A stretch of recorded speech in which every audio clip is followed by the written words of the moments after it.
चलिए क्योंकि आज दो इंटरेस्टिंग मैनेजमेंट से बातचीत की शुरुआत करते हैं। सबसे पहले नितेश एस्टेट्स के ईडी और सीईओ मिस्टर अश्विनी कुमार साहब हमारे साथ जुड़ चुके हैं। अश्विनी जी, स्वागत है सीएनबी सेवाज पर आपका। मैं आपके रिजल्ट्स देख रहा था, आय में 2-2.5 गुना का जंप, घाटे से कंपनी मुनाफे पे आई है, तो एक स्ट्रांग परफॉर्मेंस है। हालांकि एक छोटे बेस पे ही आपने अच्छा परफॉर्मेंस डिलीवर करा है, पर नॉनदलेस नंबर्स अच्छे लग रहे हैं। कहां से मदद मिली सर?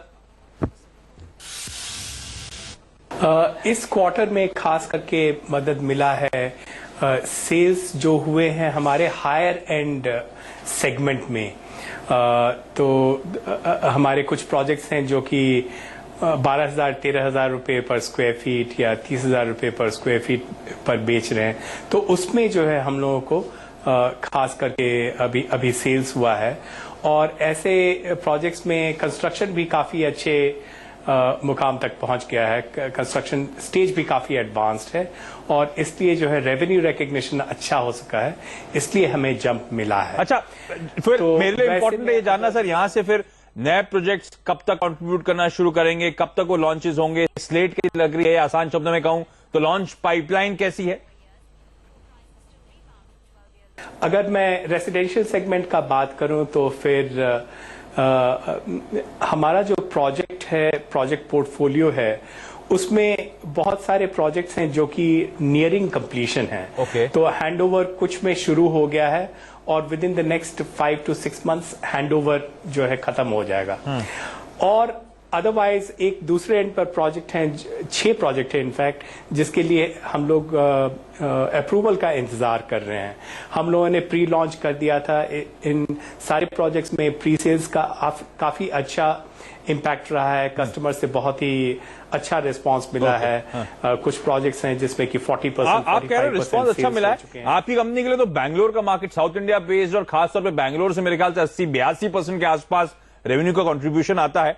अब तक ये धारणा थी कि दक्षिण भारत और खासतौर पर बैंगलोर के मार्केट रेजिलिएंट हैं, यानी कि वहां पे दबाव देखने को नहीं मिल रहा है, पर पिछले कुछ मैनेजमेंट इंटरेक्शंस, पिछले कुछ नतीजे देख के लग रहा है कि शायद ये इनपुट जो है दे आर पॉइंटिंग अदरवाइज, शायद वो मार्केट्स में अब दबाव देखने की शुरुआत हो गई है।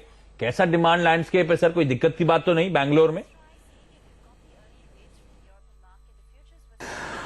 मैं कहूंगा कि अगर डिमांड के बारे में कहें तो उसको मैं 2 भाग में बांटना चाहूंगा।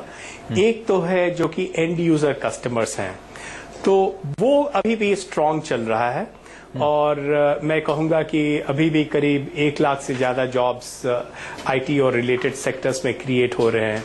उसका फिर मल्टीप्लायर इफेक्ट होता है। तो अभी बैंगलोर का पॉपुलेशन और बैंगलोर में जॉब क्रिएशन वो कंटिन्यू हो रहा है। आप देखे होंगे कि जो कमर्शियल सेगमेंट है, लीजिंग में बैंगलोर अभी नंबर 1 स्थान पर है, और करीब 11 से 14 मिलियन स्क्वायर फीट जो है अभी भी एब्जॉर्प्शन हो रहा है। उसका ये मानना है ऑब्वियसली कि जॉब्स भी, वो भी पॉइंट आउट करता है कि जॉब्स क्रिएट हो रहे हैं। तो एंड यूजर डिमांड जो है वो अभी स्टेडी है। लेकिन हाँ, ऐसे यूजर्स जो कि सेकंड होम खरीदने में इन्वेस्ट कर रहे थे या थर्ड होम खरीदने में इन्वेस्ट कर रहे थे, वो अभी ये नहीं देख रहे हैं कि उनको अभी ही करना चाहिए। तो इन्वेस्टमेंट ठीक है, वो डिमांड नहीं आ रही है। अच्छा, अब तो आपने इस फाइनेंशियल ईयर के 9 महीने के नंबर्स घोषित कर दिए हैं सर। 215 करोड़ रुपए की आय इस फाइनेंशियल ईयर में अब तक। पिछले साल 288 करोड़ रुपए की आय आपने करी थी। पिछले साल मुनाफा तो 31 करोड़ रुपए था, और इस बार 9 महीने में तो महज 1.5 करोड़ रुपए के आसपास आपने अब तक मुनाफा करा है।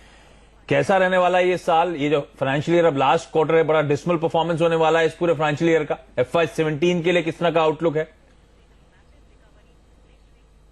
जैसा मैंने बताया कि 2 इम्पैक्ट है, एक तो होटल के चलते और दूसरा मॉल के चलते। तो 9 महीने में ही कहें करीब उसका इम्पैक्ट है 36 करोड़।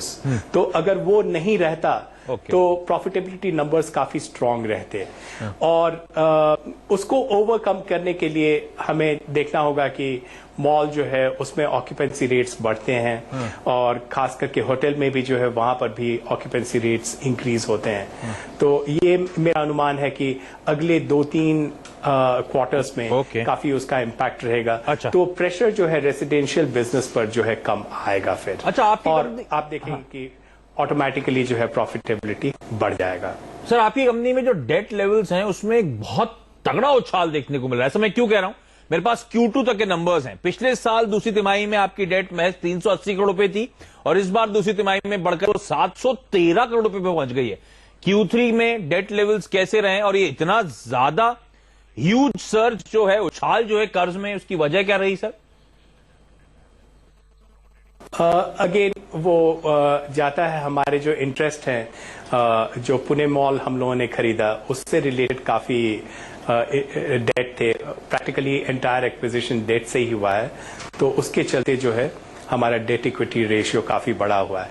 लेकिन अगर देखेंगे तो वो जो है एसेट बैक्ड है, इसलिए रिस्क प्रोफाइल उतना ज्यादा नहीं बनता है। अच्छा अश्विनी जी, मुझे याद है आप जो मॉल्स की बात कर रहे हैं, आपने पिछली बार भी जब मेरे साथ इंटरेक्शन करा था तब आपने हाईलाइट करा था कि आप अपनी रेवेन्यू स्ट्रीम्स को डाइवर्सिफाई करना चाहते हैं, इसीलिए मॉल्स पर फोकस कर रहे हैं। क्या अपडेट है? वो जो नितेश मॉल आना था बैंगलोर में, क्या वो ऑन टाइम ऑन शेड्यूल है?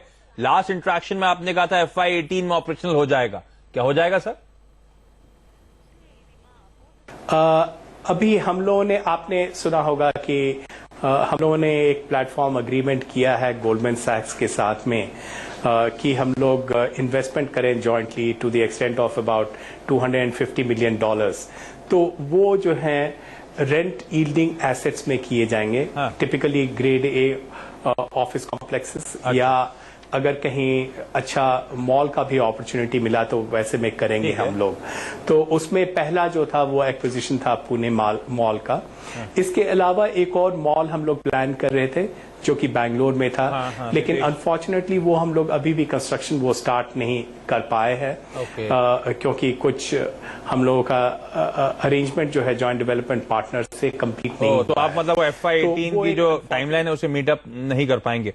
चलिए, लेकिन अश्विनी कुमार जी साउंड पॉजिटिव कर रहे हैं, अगले कुछ क्वार्टर्स में मॉल के रेंटल इनकम्स बढ़ते हुए नजर आएंगे और FY17 की फाइनेंशियल्स की तस्वीर शायद बेहतर हो।